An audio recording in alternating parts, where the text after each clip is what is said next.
Hello students, welcome to my YouTube channel easy notes for you academy. आप सबका स्वागत है मेरे YouTube channel easy notes for you academy में। आज हम करेंगे हायर एजुकेशन से रिलेटेड। जो हमारा टॉपिक है एनसीईआरटी यूनिवर्सिटीज इन इंडिया। ये सबसे जो प्राचीन यूनिवर्सिटीज कौन सी है, सबसे ओल्डेस्ट यूनिवर्सिटीज कौन सी हैं, उसके बारे में हम डिस्कस करेंगे। तो इसमें हम गो थ्रू जाएंगे हर एक यूनिवर्सिटीज कौन कौन सी जो पुरानी यूनिवर्सिटीज थी हमारी।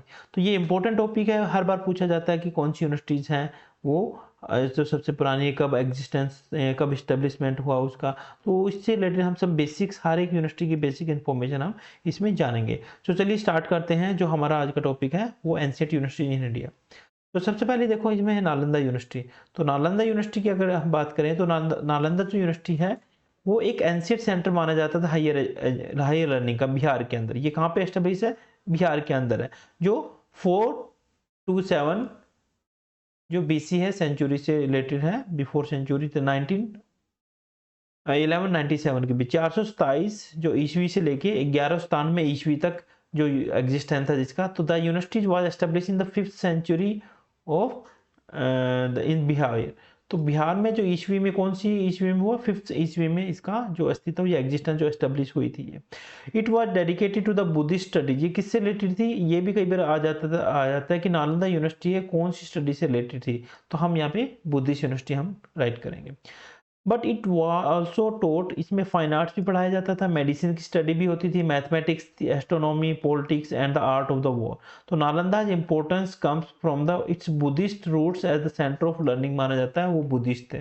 तो बुद्धिस्ट ने एस्टेब्लिश की थी। तो इस जो डिफरेंट सब्जेक्ट ऊपर जो हमने मेंशन किए उनकी स्टडीज में होती थी।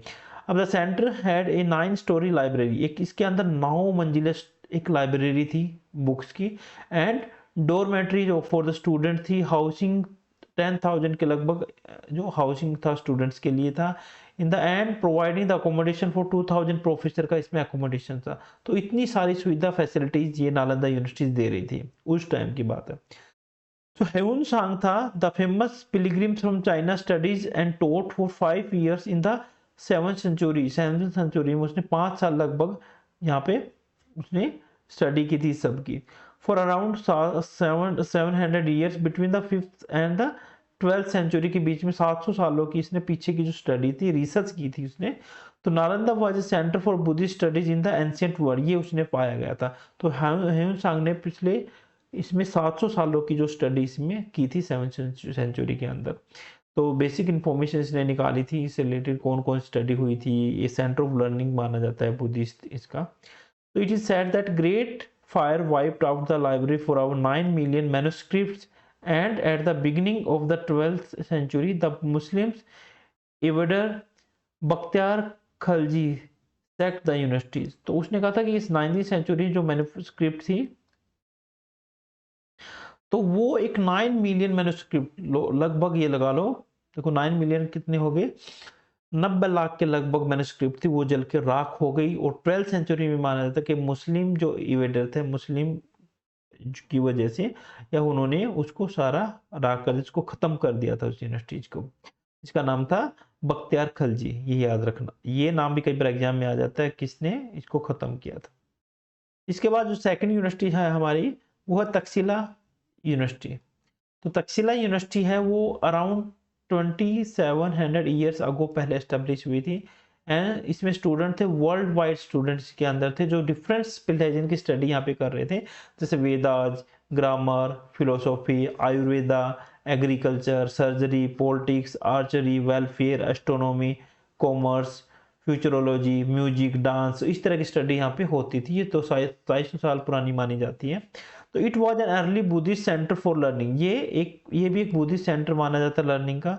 Well known graduates of this university include the Chanakya, Panini, Chanakya, Vishnu Sharma, Jivaka. तो इस तरह के जो फेमस जो फिलोसोफर थे उनको माना जाता है कि यहाँ से इन्होंने स्टडी की थी, जो they are graduated from there. तो this is world the oldest university मानी जाती। तो the famous treatise Arthashastra by the Chanakya is said to have been compose in the Takshashila itself. तो जो अर्थशास्त्र, चाणक्य का जो अर्थशास्त्र है वो कहा जाता है कि ये कंपोज किया था तक्षशिला में। उसके बाद है हमारा तो जो थर्ड यूनिवर्सिटी है विक्रमशिला यूनिवर्सिटी था। विक्रमशिला यूनिवर्सिटी है, it is establish by the Dharampala. In the late 8th century, Vikramshila university flourished for a period of 400 साल तक ये यूनिवर्सिटी चली थी, टिल द 12th सेंचुरी तक. It competed with the Nalanda University and had over the 100 teachers and over the 1000 students. तो ये compete करती थी किसको? नालंदा यूनिवर्सिटी को compete करती. इसमें 100 टीचर थे, लगभग 1000 स्टूडेंट्स थे. तो this university was well known it for its specialisation training in the तंत्राज.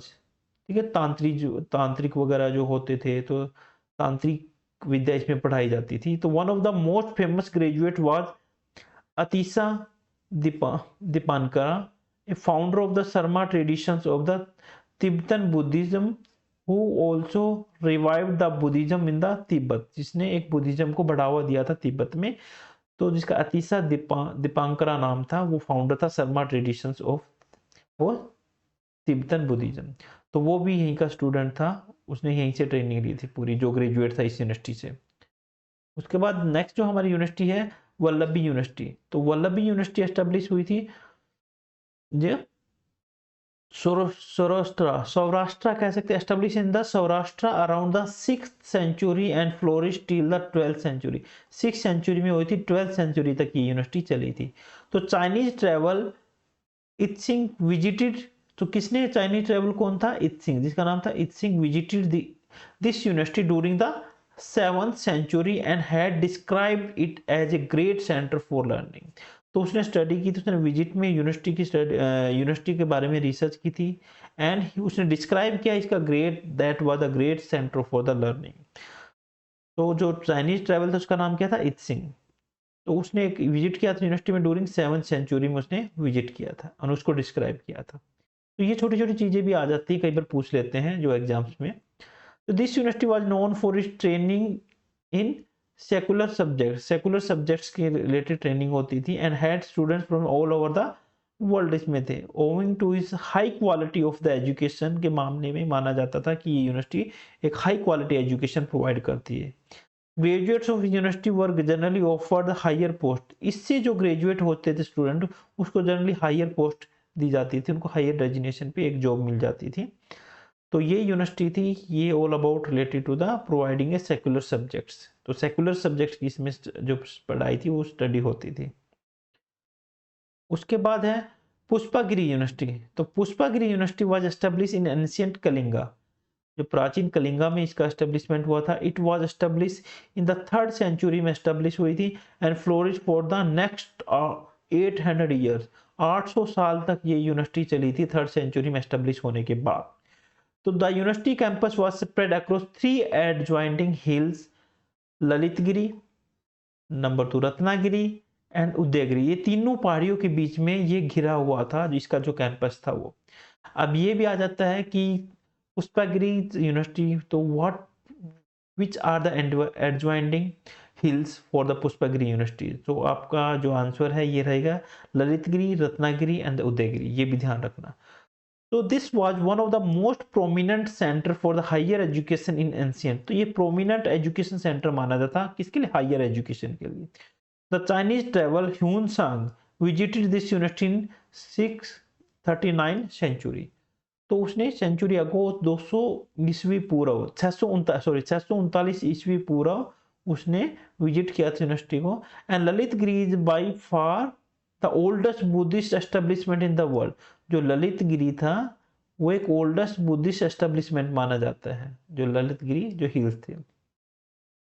Recently, a few images of the Emperor Ashoka have been discovered here, and it has been suggested that the university was established by the Emperor Ashoka. तो ये कहते हैं कि अशोका ने establish की थी, जो emperor था, जो राजा था, उसने इसको एस्टेब्लिश किया था, ये भी माना जाता है. उसके बाद नेक्स्ट है हमारे पास उदंतपुरी. तो Udantapuri university it was establish by the Dharmapala. ये भी धर्मपाला ने एस्टेब्लिश की थी, ऑफ द पाला डायनेस्टी. जो पाला डायनेस्टी था, या एक कह सकते हैं एक जो धर्म का एक कुर्सी होती है, सीट होती है, एक पाला माना जाता है, तो उसको बोलते हैं धर्मपाला, जो रक्षा करता है, धर्म की रक्षा करता है, धर्म रक्षक. तो उन्होंने ये एस्टेब्लिश की थी during the 18th century in the Magadha. तो मगध में इन्होंने एस्टेब्लिश किया था इसको, मगध में किसने किया था? धर्मपाला ने। तो according to the ancient Tibetan records, तो एंशियंट अगर तिब्बत का जो रिकॉर्ड्स हम खंगालते हैं तो there was about 12,000 students studying at this university. तो ये सबसे लार्जेस्ट है, 12,000 स्टूडेंट इसमें पढ़ रहे थे अगर एक बुद्धिस्ट स्टडी हम निकालते हैं तो इस यूनिवर्सिटी से रिलेटेड। अब इसके बाद जो नेक्स्ट है वो है सोमापुरा यूनिवर्सिटी। तो this again was establish by the Dharmapala, ये भी धर्मपाला ने में एस्टेब्लिश की थी, वो Pala dynasty during the late 18th century in Bengal. तो ये बंगाल में एस्टेब्लिश हुई थी, और जो वो यूनिवर्सिटी हुई थी वो हुई थी हमारी मगध में, और ये बंगाल में। तो this university spread over 27 acre of the land, of which the main complex was one of the largest of its kind। ये सबसे लार्जेस्ट मानी जाती है कि इतने ज्यादा एरिया में स्प्रेड थी, ये फैली हुई थी यूनिवर्सिटी थी, लगभग 2700 एकड़ एरिया में यूनिवर्सिटी फैली हुई थी। तो सबसे कॉम्प्लेक्स और सबसे लार्जेस्ट इसको माना जाता था। तो it was a major centre for learning for Buddhism की स्टडी होती थी इसमें, जैनिज्म की स्टडी एंड हिंदुइज्म की study. Ornamental terracotta on its outer walls depicts the influence of the three tradition. तीनों ट्रेडिशंस हैं, बुद्धिज्म, जैनिज्म, हिंदुइज्म, तीनों tradition का यहाँ पे एक ऑर्नामेंट से एक इसकी पिक्चर्स डिपिक्ट्स हैं, या इसमें एक कारीगरी की हुई है, ऑर्नामेंट्स लगाए हुए हैं, टेराकोटा, एक पूरा कवर छतर कवर कर रखा है इसका, पूरा यूनिवर्सिटीज का जो भी डिजाइन है या जो कारीगरी की गई है, they are using some ornamentals. तो ये तीनों जो ट्रेडिशन को शो करते हैं। So these all about the some about the some ancient universities in the India. तो सबसे पुरानी यूनिवर्सिटी थी जिसमें बुद्धिज्म की, जैनिज्म की स्टडी होती थी, और हायर एजुकेशन का सेंटर माना जाता है, सेंटर ऑफ लर्निंग माना जाता है, बुद्धिज्म की स्टडी का लर्निंग माना, जो सेंटर ऑफ लर्निंग माना जाता है। तो ये इंपॉर्टेंट पॉइंट्स हैं, कुछ जो रिसर्चर आए थे उन्होंने रिसर्च किया था, जैसे ह्यून सांग हो गया, इत सिंह हो गया। तो ये आप पढ़ लेना अच्छे से कि कौन कौन से जो इंपॉर्टेंट पॉइंट्स हैं वो आप निकाल के इसमें वो आपको काम आ सकते हैं। तो इसमें बहुत सारी इंफॉर्मेशन है कि कौन कौन सी एंशिएंट यूनिवर्सिटीज है, कब एस्टेब्लिश हुई थी, कब तक रही, कितने साल चली, कितने स्टूडेंट थे। तो all these important information is contain in this video. So इसको गो थ्रू कर लेना, और हो सकता है इसमें से कुछ इंपॉर्टेंट क्वेश्चन आपको हायर एजुकेशन स्टडीज में आ जाए, और एक दो क्वेश्चन आपको इंपॉर्टेंट, एक क्वेश्चन भी आपका सही होगा तो 2 नंबर बन गए। तो छोटे छोटे वीडियो ही हैं, इसमें देख के आप आपकी अच्छी से तैयारी कर सकते हो आपकी यूजीसी नेट एग्जाम की। So I hope this video will be helpful for all. If you have any doubt, you want to ask anything, you can just comment in my video. So thank you so much. मिलते हैं next video में. Please don't forget to subscribe my YouTube channel.